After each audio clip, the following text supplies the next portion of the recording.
آج ہم انشاءاللہ جادو سے بچنے کی اور جادو کے علاج کی دعاؤں کے بارے میں پڑھیں گے۔ جادو جو ہے یہ جسم اور دل دونوں پر اثر کرتا ہے۔ ابن قدامہ کہتے ہیں یہ کچھ عزائم یعنی کلمات، دم جھاڑ کے الفاظ اور گرہیں ہوتی ہیں جو دلوں اور جسموں پر اثر انداز ہوتی ہیں، تو ان کی وجہ سے جادو زدہ شخص بیمار ہو جاتا ہے اور کبھی ہلاک بھی ہو جاتا ہے، یعنی کبھی اس کی شدت ہو تو مر بھی سکتا ہے۔ اس کی وجہ سے مرد اور اس کی بیوی کے درمیان جدائی بھی ڈال دی جاتی ہے، اور شوہر اور بیوی میں سے کسی ایک کو فریق ثانی سے جنسی تعلق سے بھی کاٹ دیتا ہے، یعنی کئی طرح کے اثرات ہوتے ہیں لوگوں پر۔ امام ابن تیمیہ کہتے ہیں شیطان خود اپنی ذات میں خبیث ہے، تو جب عزائم یعنی منتر پڑھنے والا اور روحانی جادو کی کتابیں پڑھنے والا، اس طرح کی دوسری چیزیں پڑھنے والا ایسی چیزوں کے ساتھ شیاطین کا تقرب حاصل کرتا ہے جس کو شیاطین اور کفر اور شرک میں سے پسند کرتے ہیں، تو ان کے لیے یہ چیزیں رشوت کے قائم مقام ہو جاتی ہیں، اور پھر وہ شیطان اس انسان کے اغراض و مقاصد کو پورا کر دیتے ہیں۔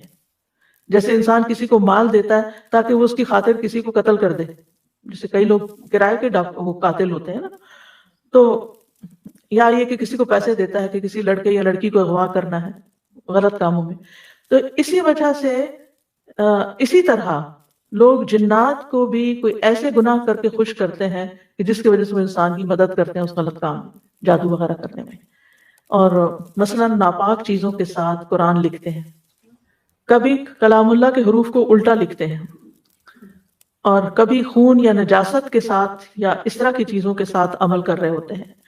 اللہ سبحانہ تعالیٰ کے بارے میں یا دین کے بارے میں یا قرآن کے بارے میں غلط باتیں بولتے ہیں تاکہ شیطان خوش ہو جائے۔ اصل مقصد کیا ہوتا ہے کہ شیطان کو خوش کرنا، اور جب شیطان خوش ہو جائے تو پھر وہ اس شخص کا جو کلمات ہوتا ہے یا جادو ہوتا ہے وہ کرنے کے لیے اس کے مددگار بن جاتے ہیں، وہ اس انسان کے جسم کے اندر گھس کر اس کو نقصان دیتے ہیں، کیونکہ شیطان، یہ تو ہمیں حدیث سے پتہ چلتا ہے نا، شیطان انسان کے جسم میں خون کی طرح دوڑتا ہے، یعنی اس کو یہ آزادی ہے کہ اگر ہم نے اذکار نہیں کیے ہوئے، ہم قلعے میں نہیں ہیں، ہم نے پروٹیکشن نہیں اپنی کی ہوئی، تو وہ ہمارے جسم میں بھی گھس سکتے ہیں اور پھر کوئی پین کریٹ کر سکتے ہیں، کوئی تکلیف کریٹ کر سکتے ہیں، اور کئی بیماریاں اس کا نتیجہ ہو سکتی ہیں۔ حضرت عائشہ، پھر آپ دیکھیے کہ جادو کا اثر ان لوگوں پر بھی ہو جاتا ہے جو اذکار نہیں کرتے، اور ان پر بھی ہو سکتا ہے جو اذکار کرتے ہیں، یعنی بعض اوقات نیک سے نیک آدمی پر بھی جادو کا اثر ہو سکتا ہے، لیکن اللہ کے فضل سے وہ دور بھی ہو جاتا ہے۔ نبی صلی اللہ علیہ وسلم پر جادو کا اثر ہو گیا تھا، صحیح بخاری کی روایت ہے، حضرت عائشہ کہتی ہیں کہ رسول اللہ صلی اللہ علیہ وسلم پر جادو کر دیا گیا تھا، اس کا آپ پر یہ اثر ہوا تھا کہ آپ کو خیال ہوتا کہ آپ اپنی بیویوں کے پاس گئے ہیں، حالانکہ آپ نہیں گئے ہوتے تھے۔ سفیان ثوری کہتے ہیں جب اس کا یہ اثر ہوا تو یہ جادو کی سب سے سخت قسم ہے، یعنی اس کے بھی لیولز ہیں، کوئی معمولی درجے کا جادو ہوتا ہے اور کوئی بہت شدید جادو ہوتا ہے، تو جو نبی صلی اللہ علیہ وسلم پر کیا گیا تو وہ بہت شدید قسم کا تھا۔ اس کے توڑ کے لیے آپ نے کیا کیا تھا؟ اللہ سے مدد مانگی تھی، اللہ کی طرف رجوع کیا تھا، اللہ سے دعائیں کی تھی۔ بعض روایت میں آتا ہے 3 مہینے یا بعد میں 6، یعنی کہ کچھ عرصہ تک آپ اس کے اثر میں رہے تھے، اور اس دوران پھر آپ اللہ سے پوچھتے رہے کہ مجھے کیا ہوا ہے، میری مدد کیجیے۔ ہمیں اگر کوئی پتہ چلے کہ ہمیں کوئی ایسی تکلیف ہے کہ جو نہ کسی ٹیسٹ میں پتہ چل رہی ہے، نہ کچھ کوئی ایسی انہونی بیماری ہے کہ جس کی کوئی سمجھ نہیں آ رہی، ہم کیا کرتے ہیں؟ پھر اس کے بعد جادوگروں کے پیچھے چل پڑتے ہیں، کاہنوں کے پیچھے چل پڑتے ہیں، ہم دعا نہیں کرتے، ہم اللہ سے مدد نہیں مانگتے۔ اسی لیے میں نے یہاں پاز کیا کہ یہ بات ہم اپنے اندر راسخ کر لیں کہ جب کوئی مصیبت آتی ہے تو سب سے پہلا کرنے کا کام یہ ہے کہ انسان اللہ کی طرف رغبت کرے۔ پیغمبر سارے یہی کرتے تھے، نبی صلی اللہ علیہ وسلم کے بارے میں بھی آتا ہے کہ وہ جب ان کو کوئی مشکل آتی تھی تو وہ نماز کی طرف دوڑتے تھے۔ تو اس لیے بہت ضروری ہے کہ ہم خوب اللہ سے دعائیں کریں اور پوچھیں کہ یار تو مجھ پہ واضح کر دے مجھ میں ہوا کیا ہے۔ حدیث کے الفاظ سنیے، پھر آپ نے فرمایا اے عائشہ تمہیں معلوم ہے اللہ سے جو بات میں نے پوچھی تھی کہ مجھے کیا ہے، اللہ نے اس کا جواب دے دیا ہے۔ ان پر تو وہی آتی تھی، ہمیں کوئی خواب آ سکتا ہے، ہمیں کوئی قرآن کی کسی آیت سے جواب مل سکتا ہے، ہمیں کسی انسان کی کسی بات سے جواب مل سکتا ہے، فرمایا میرے پاس دو آدمی آئے، ایک میرے سر کے پاس بیٹھ گیا اور دوسرا میرے پاؤں کے پاس. فرشتے ہوں گے. میرے سر کے پاس بیٹھنے والے نے دوسرے سے کہا ان صاحب کا کیا حال ہے؟ دوسرے نے جواب دیا ان پہ جادو کر دیا گیا ہے. اس نے پوچھا کہ کس نے ان پہ جادو کیا ہے؟ جواب دیا لبید بن عاصم نے، جو یہودیوں کے حلیف بنی زرائق میں سے ایک منافق شخص ہے. اس نے پوچھا ان پر کس چیز میں جادو کیا گیا ہے؟ جواب دیا کہ کنگھی اور اس سے جھڑنے والے بالوں میں. اس نے پھر پوچھا جادو کہاں ہے؟ اس نے جواب دیا نر کھجور کے خوشے میں جو زربان کے کنویں کے اندر رکھے ہوئے پتھر کے نیچے دفن ہے. اب وہاں کو انسان تو لے کے نہیں پہنچا ہوگا، جنات کے ذریعے رکھوایا گیا ہوگا. پھر نبی صلی اللہ علیہ وسلم اس کنویں پر تشریف لے گئے اور جادو اندر سے نکالا.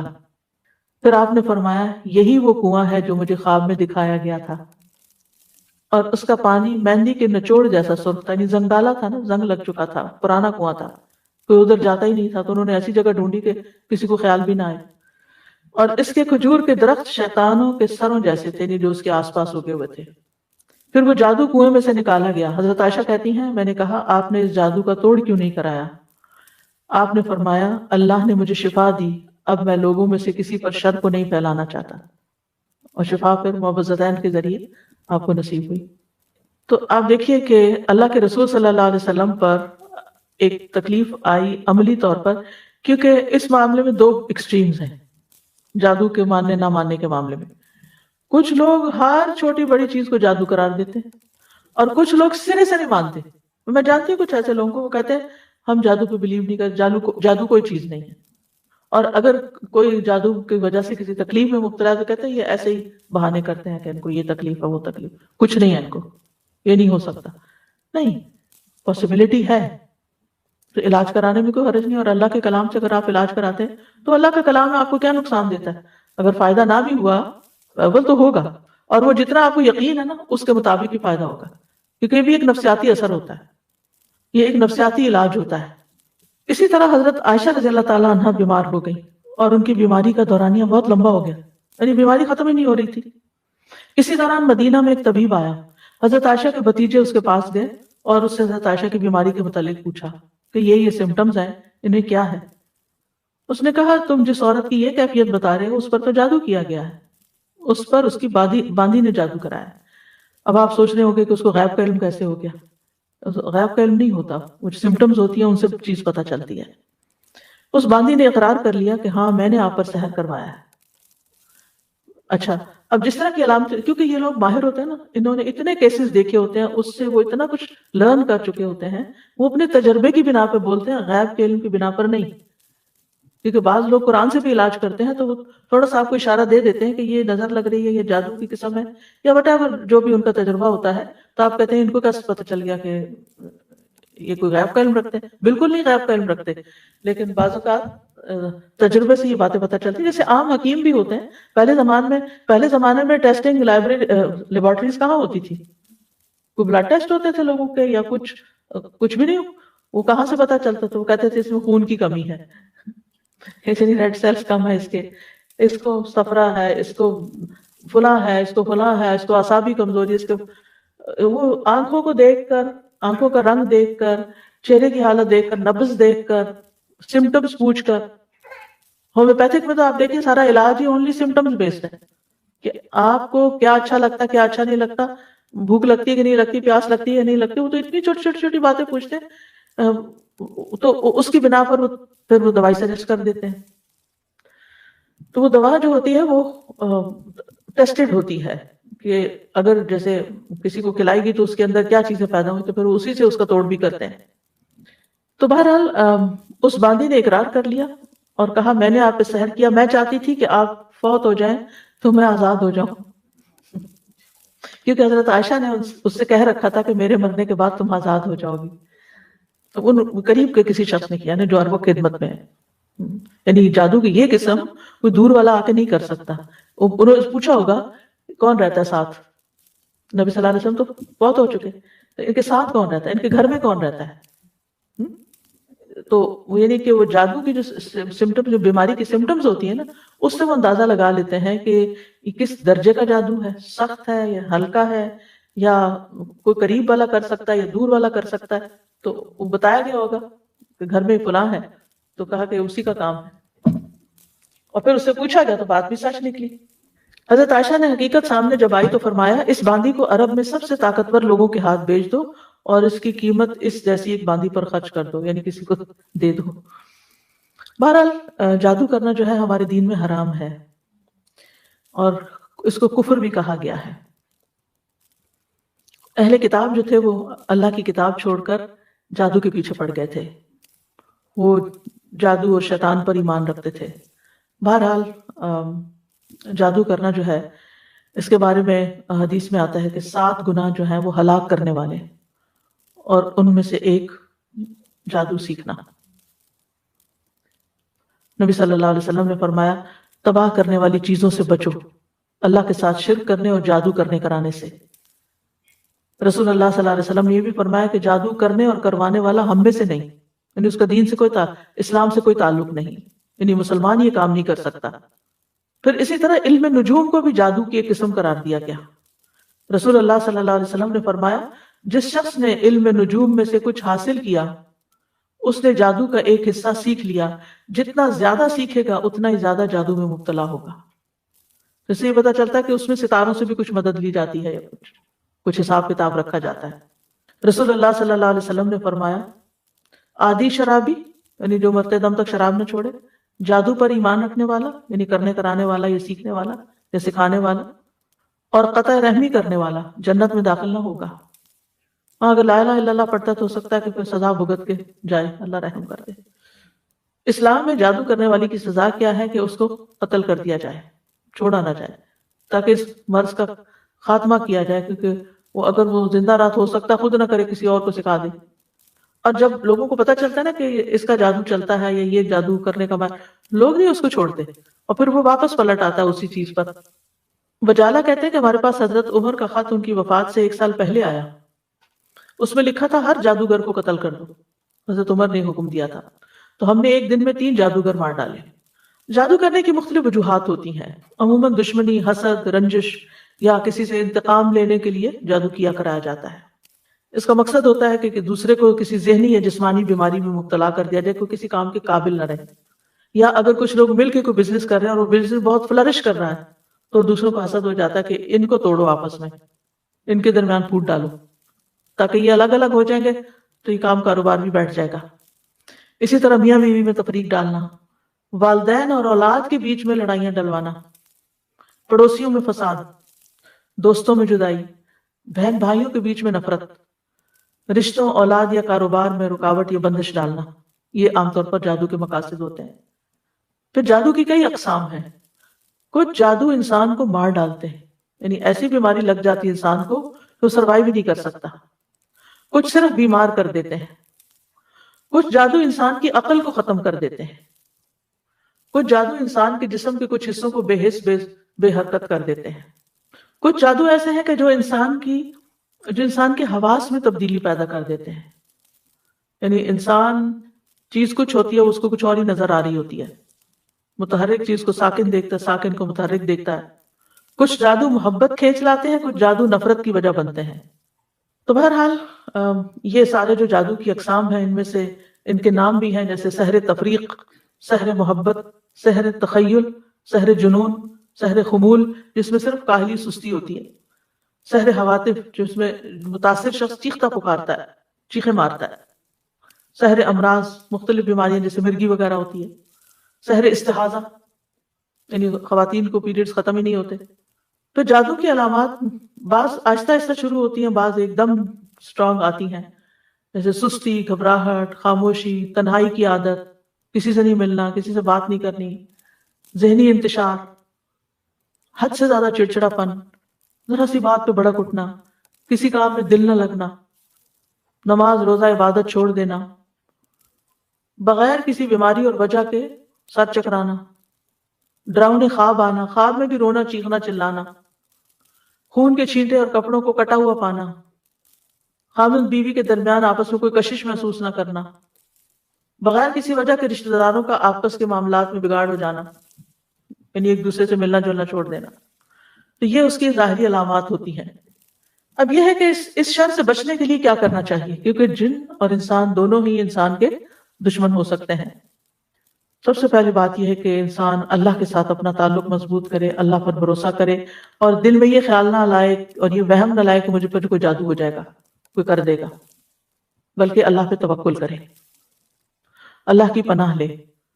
حدیث میں آتا ہے کہ اللہ تعالیٰ فرماتا ہے میرا بندہ اگر مجھ سے مانگتا ہے تو میں اسے دیتا ہوں، جو محبوب بندہ ہوتا ہے۔ اگر وہ کسی سے میری پناہ مانگتا ہے تو میں اس کو پناہ دے دیتا ہوں۔ پھر اللہ تعالیٰ کے احکامات کی حفاظت، حدیث میں آتا ہے احفظ اللہ یحفظ کا، تم اللہ کے احکام کی حفاظت کرو، اللہ تمہاری حفاظت کرے گا۔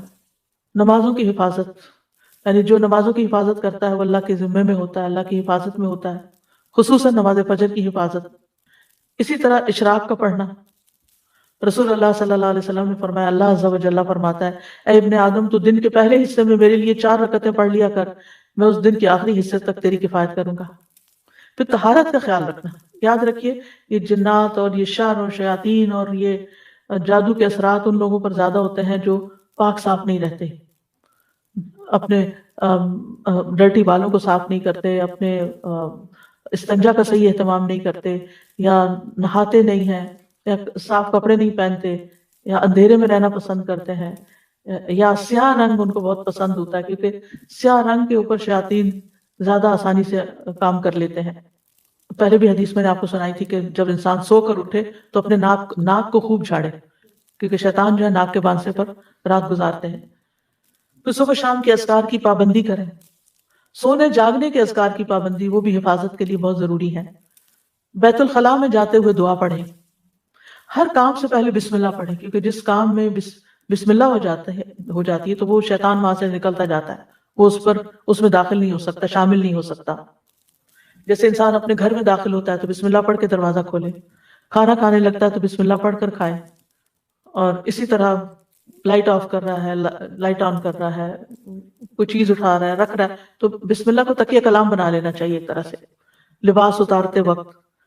اور پھر اسی طرح دائیں ہاتھ سے کھانا اور پینا چاہیے، کیونکہ شیطان بائیں ہاتھ سے کھاتا ہے، تو اگر بائیں ہاتھ سے آپ کھاتے ہیں تو شیطان بیچ میں شریک ہو جاتا ہے اور اس کو اپنا عمل کرنے کا موقع مل جاتا ہے۔ پھر مغرب کے وقت بچوں کو خاص طور پہ گھر سے باہر نہیں نکالنا چاہیے، کیونکہ مغرب کے قریب شیطان جنات جو ہیں وہ زمین پر پھیل جاتے ہیں اور اچکتے پھرتے ہیں۔ اب اس کا علاج کیسے کرنا چاہیے؟ سب سے پہلے یہ ہے کہ انسان قرآن سے علاج کرے، قرآن شفا ہے، نافع علاج ہے۔ قل هو للذین آمنوا ھدی وشفاء، کہہ دیجئے کہ یہ ان لوگوں کے لیے جو ایمان لائے ہدایت اور شفا ہے۔ وَنُنَزِّلُ مِنَ الْقُرْآنِ مَا هُوَ شِفَاءٌ وَرَحْمَةٌ لِّلْمُؤْمِنِينَ وَلَا يَزِيدُ الظَّالِمِينَ إِلَّا خَسَارًا۔ ہم قرآن میں جو کچھ نازل کرتے ہیں وہ مومنوں کے لیے تو شفا اور رحمت ہے، مگر ظالموں کے خسارے میں ہی اضافہ ہوتا ہے۔ حضرت عائشہ سے مروی ہے کہ رسول اللہ صلی اللہ علیہ وسلم ایک مرتبہ ان کے پاس تشریف لائے تو دیکھا ایک عورت حضرت عائشہ کا علاج کر رہی ہے، بیمار جو تھی یا ان کو دم کر رہی، تو آپ نے فرمایا کتاب اللہ کے ساتھ اس کا علاج کرو۔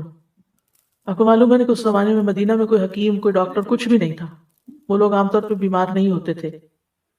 تو ایک حکیم کو پتا چلا کہ اس علاقے میں کوئی حکیم نہیں، تو وہ آ گیا کہ میں یہاں رہ کر لوگوں کا علاج کروں گا۔ 6 مہینے گزر گئے، اس کے پاس کوئی بھی نہیں آیا، کہ کوئی بیمار نہیں پڑا۔ تو آخر اس نے راز پوچھا کہ کیا وجہ ہے؟ اس نے کہا کہ اس وقت تک ہم نہیں کھاتے جب تک بھوک نہیں لگتی، اور جب بھی بھوک باقی ہوتی ہے تو کھانا چھوڑ دیتے ہیں۔ بہرحال اگر چھوٹی موٹی کوئی تکلیف ہوتی بھی تھی تو دم وغیرہ کر لیتے تھے لوگ، قرآن پڑھ لیتے تھے، قرآن اور جو مسنون دعائیں ہیں وہ پڑھ لیا کرتے تھے، علاج ہو جاتا تھا۔ تو آپ صلی اللہ علیہ وسلم نے فرمایا کہ کتاب اللہ کے ساتھ اس کا علاج کرو، یعنی قرآن میں سے پڑھ کر اس پہ دم کرو۔ اسی طرح ایک اور دعا بھی ہے، اعوذ بوجہ اللہ العظیم الذی لیس شیء اعظم منہ وبکلمات اللہ التامات التي لا يجاوزهن بر ولا فاجر وباسماء اللہ الحسنى كلها ما علمت منها وما لم اعلم من شر ما خلق وبرأ وزرع۔ میں اللہ کے عظیم چہرے کی پناہ پکڑتا ہوں جس سے عظیم کوئی اور چیز نہیں، اور اس کے مکمل کلمات کے ساتھ پناہ لیتا ہوں جن سے آگے کوئی نیک یا بد بڑھ ہی نہیں سکتا، اور اس کے تمام اسماء حسنہ کے ساتھ پناہ لیتا ہوں، جن کو میں جانتا ہوں، جن کو میں جانتا بھی نہیں ہوں۔ کس سے؟ ہر اس چیز کے شر سے جس کو اس نے بنایا، پیدا کیا اور پھیلا دیا۔ بات ہی ختم، کوئی چیز بچی نہیں۔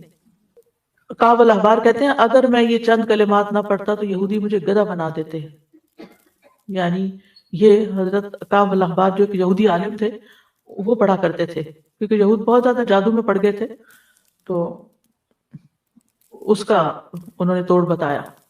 پھر اعوذ بکلمات اللہ التامۃ من غضبہ وشر عبادہ ومن ہمزات الشیاطین وان یحضرون. میں اللہ کے تمام کلمات کی پناہ میں آتا ہوں اس کی ناراضگی سے، اس کے بندوں کی شرارتوں سے، شیطانوں کے وسوسوں سے، اور اس بات سے کہ وہ میرے پاس آئیں. پھر اعوذ بکلمات اللہ التامۃ من کل شیطان وہامۃ ومن کل عین لامۃ. میں پناہ پکڑتا ہوں اللہ کے پورے پورے کلمات کے ذریعے اور ہر ایک شیطان سے اور ہر زہریلے جانور سے جیسے سانپ بچھو وغیرہ، اور ہر نقصان پہنچانے والی بری نظر سے. پھر 3 دفعہ شام کے وقت اعوذ بکلمات اللہ التامات من شر ما خلق اور بسم اللہ الذی لا یضر مع اسمہ شیء فی الارض ولا فی السماء وهو السمیع العلیم.